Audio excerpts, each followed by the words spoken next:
This video is for educational use only. Our group is allowing our instructor, Mr. Roldan Arvin, to use this as an educational material. After the presentation, the viewers will understand the concept and gender and sexuality online and the difference between gender and sexuality online. I'm Marden Boyonas. I'm here in front of you to discuss our topic, which is all about gender. Gender refers to the social, cultural, behavioral, and emotional difference between men and women.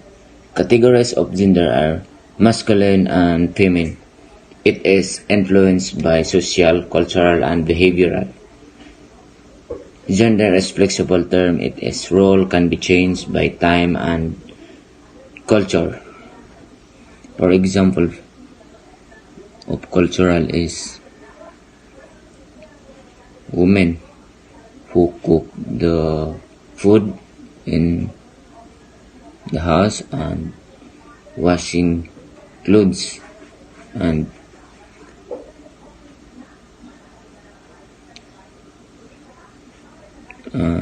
clean the house. This is for a woman. And for the men is who want to need money to get money or provide food every day. And as for the difference between men and woman, that is gender, and we have 3 dimensions. First is body gender, and the second is identity gender, and last is social gender. First is we talk about body gender. Body gender is how to recognize as best from you binary concept. There are 2, which is man or woman or boy or girl. This is limited with the 2, or and like your mother, we born on you in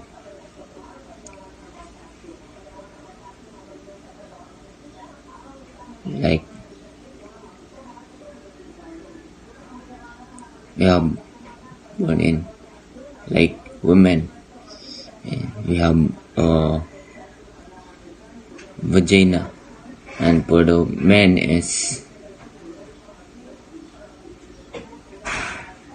we have testis, one of the example of body gender. And for the identity gender is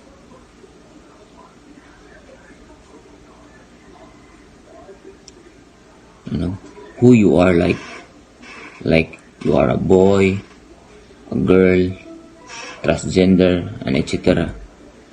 For example, like for me, who I am,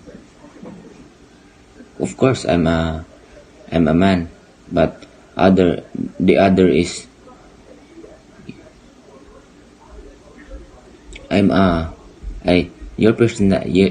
his personality is looks is boy, but her heart or feelings is a woman. Like that is the example of identity gender. And the last is social gender. For the social gender, like if you go outside, like for example plaza, you are your outfit is very, for example, like transgender. I know it is a boy, but his outfit is like a girl, though, like that he show the other people for show the other people her tattoos in their outfit or her gender. That is the example of social gender. Definition of sexuality. Good day everyone, I am Bryan Buot. So today I'm gonna tackle about the definition of sexuality. So sexuality is a person's identity in relation to the gender or genders to which they are typically attracted, sexual orientation. Ang sexualidad na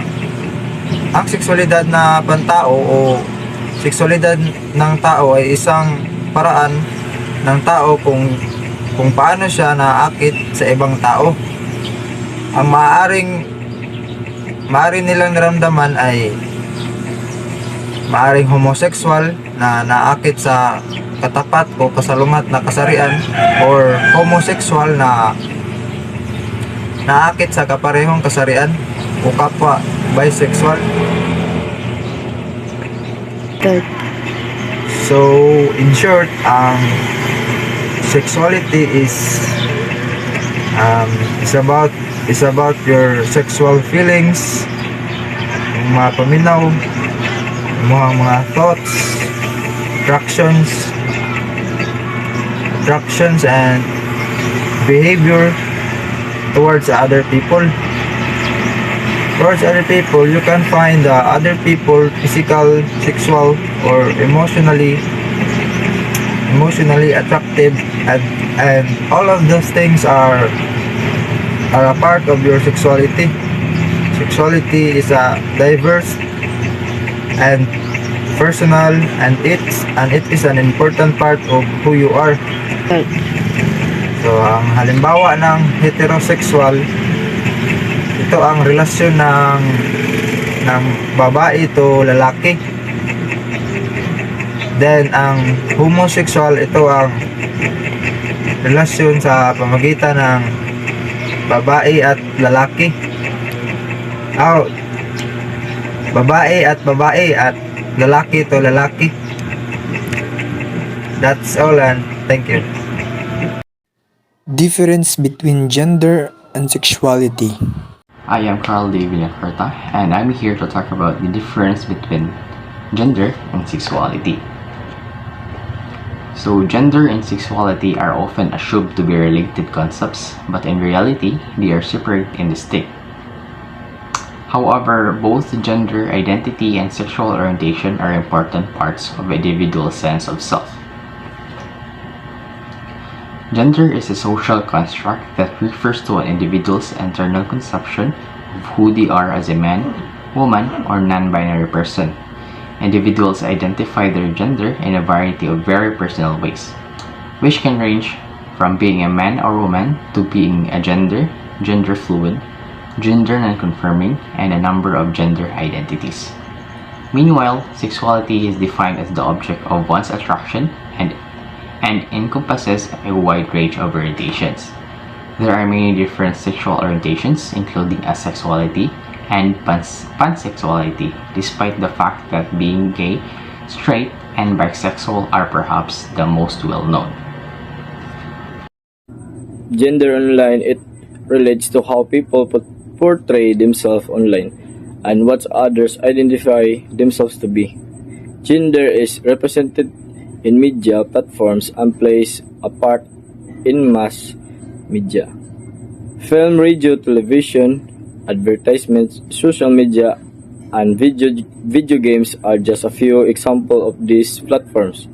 There are programs and resources available to promote gender equality, but due to the freedom to pick one's gender when using the media. This is sometimes leads to confusion and misinterpretation because of a person can be pretend to be a boy while actually being a girl. Sexuality online. It identifies how a person responds to a seeing or speaking with the other sex online.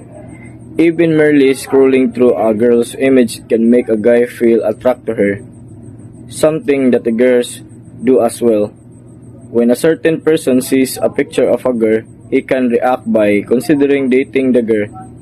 Of course, other people might have a different reaction and might only be considering hooking up when they see the said girl. As everyone has a unique response, a pattern, we are referred to as individual because of this. Advantages and disadvantages to gender and sexuality online. Hi, I'm Cristan Zamora and I'm going to have a short discussion about the advantages and disadvantages of gender and sexuality online. So, we are a diverse society of genders where we live, learn, and work. Children and young people nowadays are developing in a new gender environment. It is critical to recognize our diversity in gender identities, sexual orientation, and expression, and to foster an environment that respects and celebrates them. Children and young people are shielded from stress, prejudice, bullying, and ultimately poor health outcomes by an inclusive society. Respectful environments promote the happiness, health, and self-assurance of transgender and gender non-conforming youngsters. We need to learn to treat one another with dignity and respect, regardless of our diversity in gender, sexual orientation, and sexual expression. If we want to see this happen, we need to increase awareness of the diverse society in which we live. Gender and sexuality online culture. My name is Ireneo Lobitaña and I'm going to tackle is all about gender and sexuality in terms of culture.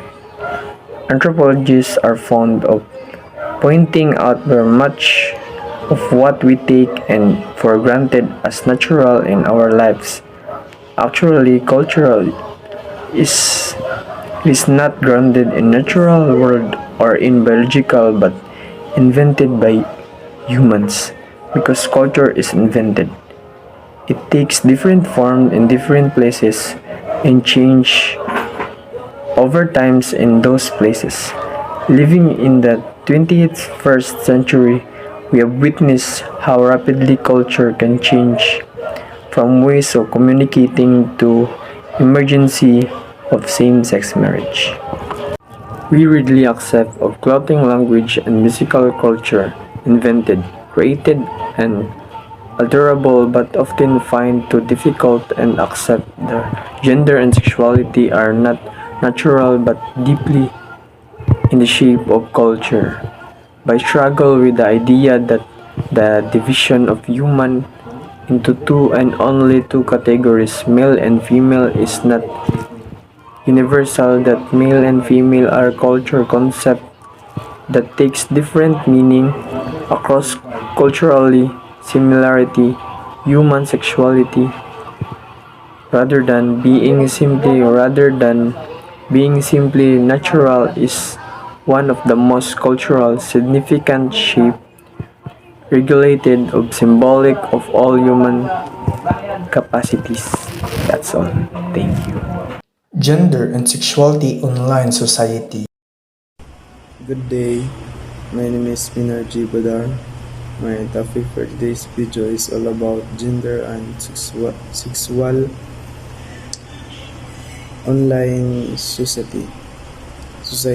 Gender is a socially constructed and one innermost concept of themselves as a man, woman, and or non-binary person. People define their gender identity in a variety of deeply personal ways that can include man or woman, but can also extended to identities such as gender fluid, gender non-conforming, and a variety of others. Sexuals refer to who a person is attracted to and can include a plethora orientation will being gay, heterosexual and bisexual are perhaps the most well-known sexual orientation. There are many others such as sexual and pansexual. Unfortunately, transgender people or those whose sexual orientation is something other than heterosexual and encounter discrimination and prejudice. In the past few decades, both gender identity and sexual orientation have become political. Cases revolving around whether people who were not heterosexual had the right to marry went all the way to the Supreme Court, and the judge ruling led to marriage equality, and many states have passed or are debating laws about issue involving transgender people such as whether to prevent transgender men and women from using the bathroom that matches their gender identity. The fact that issues surrounding the rights of the gender diverse and sexual minority people are up for debate contributes to a climate where discrimination is still common against anyone who straight and cisgender. Research shows gender physically and psychologically abuse, bullying, and persecution in a variety of contexts, including school, the workplace, and the healthcare.